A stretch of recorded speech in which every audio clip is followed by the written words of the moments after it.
Corona के बाद बेरोजगारी का कहर। 8,000 रुपये मंथली मुझे जॉब में मिला करता था, जो कि अब मैं बेरोजगार की स्थिति में आ गया। पहले कोरोना ने मारा, अब बेरोजगारी सिर पर। जब काम धंधा बंद तो कैसे चलेगी रोजी रोटी। अब लोगों को डराने लगा बेरोजगारी का वायरस। किस किस का दर्द कहें, किस किस का दर्द सुने। कोरोना ने लोगों को जितना रुलाया उससे ज्यादा रुला रही है कोरोना के चलते आने वाली मुश्किलें। अभी पिछले साल के लॉकडाउन से देश उबर नहीं पाया था कि दूसरी लहर ने फिर सारे काम धंधे बंद कर दिए। नौकरियों पर संकट आ गया और नतीजा ये हुआ कि घर चलाना मुश्किल हो गया। स्थिति तो सबकी खराब है, लेकिन हम लोगों का स्थिति तो सबसे बदतर है, क्योंकि जब भी लॉकडाउन हुआ, पहला या दूसरा, सबसे पहले इंस्टीट्यूशन को बंद किया जाता है, स्कूल को बंद किया जाता है और सबसे लास्ट में जाकर के खुलता है। कोरोना से पहले काम रफ्तार से चल रहा था, अब हालात ये है कि जो बचाया था वो खर्च हो रहा है। आमदनी रुकी तो लोगों को खर्च चलाने के लिए लोन लेना पड़ा। रिजर्व बैंक के आंकड़ों के मुताबिक मार्च 2020 की तुलना में कुल लोन में पर्सनल लोन की हिस्सेदारी 24% से बढ़कर अप्रैल 2021 में 30% होने का अनुमान है। 27 मार्च 2020 की तुलना में 26 मार्च 2021 तक 2,59,865 करोड़ के पर्सनल लोन बढ़े हैं। कोरोना और उसके बाद लगे लॉकडाउन ने लोगों की कमर तोड़ दी है। बेरोजगारी दर का ग्राफ लगातार ऊपर की ओर जा रहा है। CMIE की रिपोर्ट के मुताबिक जून 2021 में बेरोजगारी दर 12.1% पर पहुंच गई है। जनवरी से मई 2021 के बीच करीब 2,53,00,000 लोगों को रोजगार गंवाना पड़ा है। करीब 1,72,00,000 दिहाड़ी मजदूरों से काम छिन गया। कारोबार करने वाले 55,70,000 लोगों का काम बंद हो गया। प्राइवेट नौकरी करने वाले करीब 32 लाख लोग बेरोजगार हो गए। एक आदमी के रोजगार जाने से पूरे परिवार पर संकट आ जाता है। बच्चों का भविष्य दांव पर लग जाता है। बुजुर्ग माँ बाप की जिंदगी पर आफत आ जाती है। एक तरफ बढ़ती महंगाई और दूसरी तरफ घटती कमाई। कोरोना ने लाखों लोगों को इतने बुरे दिन दिखा दिए कि अब हर तरफ अंधेरा ही नजर आता है।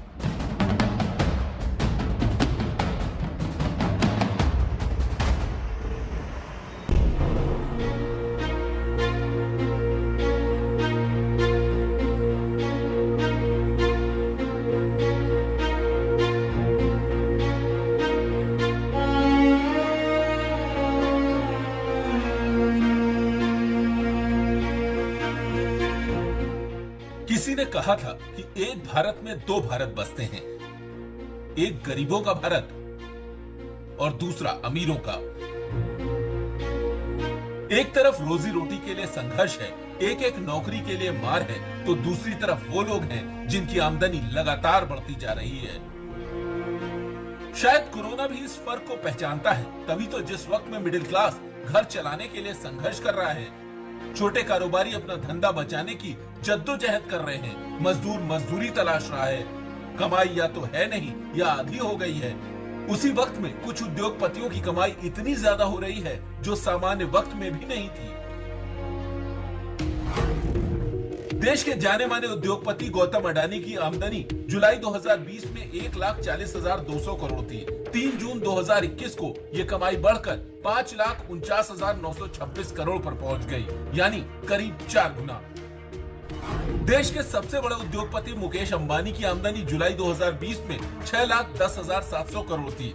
3 जून 2021 को ये बढ़कर 6,14,036 करोड़ पहुंच गई। सिर्फ अंबानी अडानी ही क्यों, ब्लूमबर्ग बिलियनियर इंडेक्स के मुताबिक अजीम प्रेमजी, कुमार मंगलम बिरला, सावित्री जिंदल समेत कई बड़े उद्योगपतियों की आमदनी कोरोना के आपदा काल में बढ़ी है। अब आपके मन में सवाल ये उठ रहा होगा कि एक तरफ गरीब और मिडिल क्लास तबका नौकरी के लिए संघर्ष कर रहा है, छोटे कारोबारियों का धंधा बंद है, तो ये बड़ी कंपनियां कैसे कमाई बढ़ा रही हैं? शेयर बाजार के अलावा एक दूसरी वजह यह भी है कि इस दौर में बहुत सी चीजें सस्ती हुई, जिसमें निवेश कर उद्योगपतियों ने मुनाफा कमाया। जितनी भी सुपर रिच क्लास है या जो कैश रिच क्लास है, उनके लिए गोल्डन अपॉर्चुनिटी है, क्योंकि उनको कई चीजें औनी पौनी दाम पे भी मिल रही है। जमीनें, फ्लैट्स, प्रॉपर्टी, ज्वेलरी, लोग जो है हताशा में उसको आधे रेट पे भी बेच दे रहे हैं, 30% डिस्काउंट में बेच दे रहे हैं। तो सुपर रिच और कैश रिच क्लास के लिए एक अवसर है। एक तरफ लॉकडाउन ने छोटे कारोबारियों को चोट पहुंचाई, कई इंडस्ट्रीज को भी नुकसान हुआ, लेकिन आपदा के इस वक्त में कई कंपनियों के लिए नए अवसर भी बने और कामयाबी का रास्ता भी खुला। मुकेश अंबानी और गौतम अडानी एशिया के रईसों में पहले और दूसरे नंबर पर हैं। दुनिया के रईसों की लिस्ट में अंबानी 13वें और अडानी 14वें नंबर पर हैं। भले ही पहली नजर में ये बात अजीब लगे कि कोरोना काल में इनकी आमदनी कैसे बढ़ी, लेकिन देश के लिए इनका कारोबार बढ़ना अच्छा है, क्योंकि इनकी आमदनी बढ़ेगी तो बढ़ेगा रोजगार भी।